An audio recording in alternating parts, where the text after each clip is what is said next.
Hello बच्चों, आप सभी लोग अच्छे हैं। आज मैं आप लोगों को हेलोएल्केन और हेलोएरीन का अगला टॉपिक लेकर के आया हूँ, फिजिकल प्रॉपर्टी ऑफ हेलोएल्केन। ठीक है, जैसा कि मैंने पिछले वीडियो में आप लोगों को method of preparation of haloalkane बता दिया था, आज मैं आप लोगों को फिजिकल प्रॉपर्टी ऑफ हेलोएल्केन बताऊँगा। ठीक है बेटा, जिसमें सबसे पहली प्रॉपर्टी क्या है?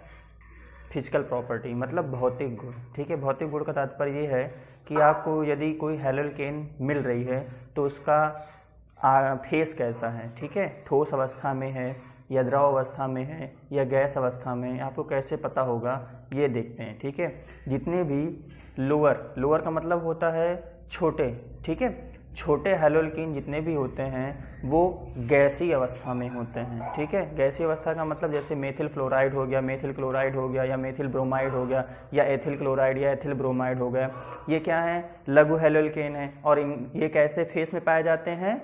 गैस फॉर्स फेस में पाए जाते हैं। ठीक है, ये कैसे फेस में मिलते हैं? गैसीय अवस्था में, जैसे CH3Cl हो गया, CH3F हो गया,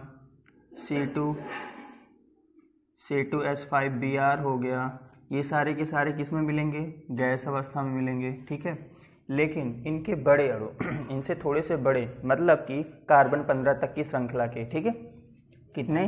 कार्बन 15 तक के श्रृंखला के जितने भी हेलोएल्केन होते हैं वो द्रव अवस्था में मिलते हैं। कौन सी अवस्था में मिलते हैं? द्रव। और इनमें से एक मीठी गंध निकलती है। ठीक है, जो हम लोग जब स्मेल करते हैं तो बहुत अच्छा लगता है, अच्छा गुड फील होता है। ठीक है, मतलब कार्बन 15 तक के हेलोएल्केन कैसे होते हैं? द्रव अवस्था में होते हैं और इनसे मीठी सुगंध निकलती है। ठीक, अब उसके बाद कार्बन 15 से बड़े जितने भी कार्बन श्रृंखला के हेलोएल्केन होंगे, ठीक है, मतलब कार्बन 15 के श्रृंखला से बड़े जितने भी हेलोएल्केन आपको मिलेंगे वो सब कौन सी अवस्था में मिलेंगे? ठोस अवस्था में मिलेंगे। कौन सी अवस्था में मिलेंगे? ठोस। आया ना समझ में? ठीक है, लघु हेलोएल्केन गैस अवस्था में मिलेंगे, कार्बन 15 तक के हेलोएल्केन द्रव अवस्था में मिलेंगे, और कार्बन 15 से उच्च श्रृंखला वाले जितने भी हेलोएल्केन होंगे वो कैसे मिलेंगे? ठोस अवस्था में मिलेंगे। आया ना बेटा समझ में? ठीक है, अच्छा, अब मैं दूसरा प्रॉपर्टी आपको बताने जा रहा हूँ, डेंसिटी मतलब घनत्व। ठीक है बेटा, जो बेटा देखो, ये जो घनत्व होता है ये हेलोएल्केन के अणुभारों पर निर्भर करता है। हेलोएल्केन का अणुभार का मतलब क्या होता है? जिसका अणुभार जितना ज़्यादा होगा उसका घनत्व उतना ही अधिक होगा। ठीक है, मैं आप लोगों को एक चीज़ दिखा रहा हूँ आपको CH3F ये भी हेलोएल्केन है, CH3Cl, CH3Br और CH3I। ठीक है, मैंने आप लोगों के सामने ये 4 प्रकार के हेलोएल्केन रखा हुआ है। ठीक है, और इन सभी 4 के चारों हेलोएल्केन में कार्बन की मात्रा कितनी है? एक ही है। ठीक है, सभी में कार्बन एक है, लेकिन वहाँ पर जो जुड़ने वाला हाइड्रोजन परमाणु है उसको आप गौर से देखिए। ठीक है, फ्लोरीन है, क्लोरीन है, ब्रोमीन है और आयोडीन है। तो आप ये बताइए इन चारों में से अणुभार किसका ज़्यादा है? ठीक है, जाहिर सी बात है, एब्सोल्युटली किसका होगा? आयोडीन का होगा। ठीक है, it's atomic weight it's higher than or more than bromine, chlorine, fluorine. Okay, जब अणुभार इसका ज़्यादा होगा तो इसका मतलब क्या होगा? हम चारों में कंपैरिजन करेंगे तो डेंसिटी सबसे ज़्यादा किसकी हो जाएगी? आयोडीन की। मीन्स अगर मैं डेंसिटी की बात करूं तो सबसे ज़्यादा डेंसिटी किसकी होगी? मेथिल आयोडाइड की, फिर मेथिल ब्रोमाइड की, फिर एथिल क्लोराइड की। आया ना समझ में? ठीक है, ये तो बात हो गई सेम कार्बन पे। ठीक है, अगर डिफरेंट कार्बन हो, जैसे मान लो CH3Cl है, उसके बाद C2H5Cl है और C3H7Cl है और C4H9Cl है। ठीक है, अब यहाँ पर क्या हो रहा है? कार्बन की श्रृंखला क्या हो रही है? बढ़ रही है ना। अब जब बढ़ रही है तो मैंने आपको जैसे पहले ही बताया है कि density directly proportional to atomic weight. ठीक है, अब इन सभी हेलोएल्केन में आप गौर से देखोगे तो यहाँ पर एटॉमिक वेट सबसे ज़्यादा किसका है? गौर से देखिए, एटॉमिक वेट किसका सबसे ज़्यादा होगा? C4H9Cl का। ठीक है, क्योंकि यहाँ पे कार्बन की श्रृंखला अधिक है। ठीक है, higher than carbon number of other haloalkane. ठीक है, तो जब हायर नंबर होगा कार्बन का तो एटॉमिक वेट भी क्या हो जाएगा? हायर होगा। तो इसलिए अगर मैं डेंसिटी की बात करूं तो सबसे ज़्यादा डेंसिटी किसकी होगी? C4H9Cl का, फिर C3H7, फिर C2H5Cl और फिर CH3Cl। है ना समझ में? डेंसिटी प्रॉपर्टी आप लोगों को समझ में आ गई। डायरेक्टली प्रोपोर्शनल किसका होगा? एटॉमिक वेट, ठीक है। डायरेक्टली प्रोपोर्शनल किसका होगा? एटॉमिक वेट, ठीक है। Density directly proportional atomic weight, ठीक है। आप इस प्रॉपर्टी को समझिएगा, ठीक है। अच्छा, अब हम अगली प्रॉपर्टी की ओर बढ़ रहे हैं। जो अगली प्रॉपर्टी होगी वो सॉल्युबिलिटी है, ठीक है।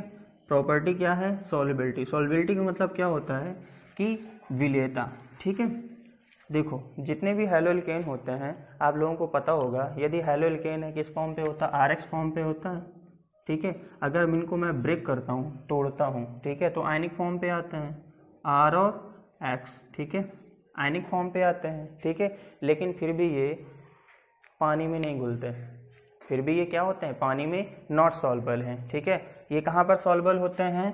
कार्बनिक सॉल्युबल में, ठीक है। कार्बनिक विलायक में ये आसानी से सॉल्युबल हो जाते हैं, ठीक है। वाटर में नॉट डिसॉल्वेबल है, बट ऑर्गेनिक सॉल्वेंट में ये प्योरली क्या होता है? सॉल्युबल है, ठीक है। मतलब वाटर में H2O में इनकी जो विलेयता होती है वो नहीं होती है। किनमें इनकी विलेयता होती है? ऑर्गेनिक सॉल्वेंट में, ठीक है। अब ऑर्गेनिक सॉल्वेंट क्या होते हैं? जैसे हमारा ईथर हो गया, अल्कोहल हो गया, कार्बन टेट्राक्लोराइड हो गया, ठीक है। इनमें क्या होता है? डिजॉल्वल होते हैं, सॉल्वल होते हैं, ठीक है। अच्छा, वाटर में डिजॉल्वल क्यों नहीं होते हैं? इसका एक रीजन है। इसका एक रीजन क्या है?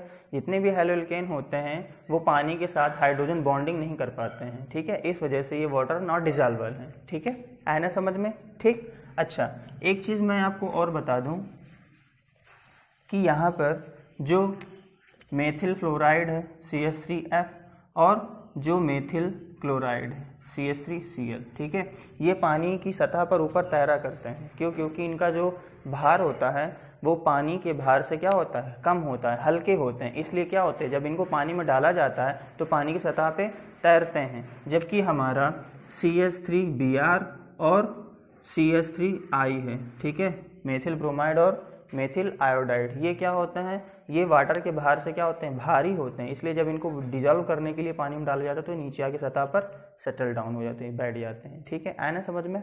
ठीक है। अच्छा, अब मैं अगला आपको प्रॉपर्टी बताने जा रहा हूँ, बॉइलिंग पॉइंट या क्वथनांक, ठीक है। देखो, जो क्वथनांक होता है ये भी डायरेक्टली प्रोपोर्शनल किसके होगा? एटॉमिक वेट के। ध्यान देना, डेंसिटी और बॉइलिंग पॉइंट ये दोनों डायरेक्टली प्रोपोर्शनल किसके हो रहे हैं? एटॉमिक वेट के। कहने का मतलब ये है कि जिन हैलोएल्केनों का एटॉमिक वेट बढ़ता जाएगा उनका क्वथनांक भी क्या होगा? बढ़ता चला जाएगा, ठीक है। मैं आपको एग्जांपल के तौर पे दिखा देता हूँ। जैसे सबसे पहले मैंने बताया था CH3F, ठीक है, मेथिल फ्लोराइड हो गया, मेथिल क्लोराइड हो गया, मेथिल ब्रोमाइड हो गया या मेथिल आयोडाइड हो गया, ठीक है। अब गौर से देखिए, इन सभी में सबसे ज़्यादा एटॉमिक वेट किसका होगा? ठीक है, मॉलिकुलर वेट किसका होगा? अणुभार किसका होगा? CH3I का, ठीक है, ज़्यादा होगा। इसलिए इसका जो क्वथनांक होगा कैसा होगा? हायर होगा।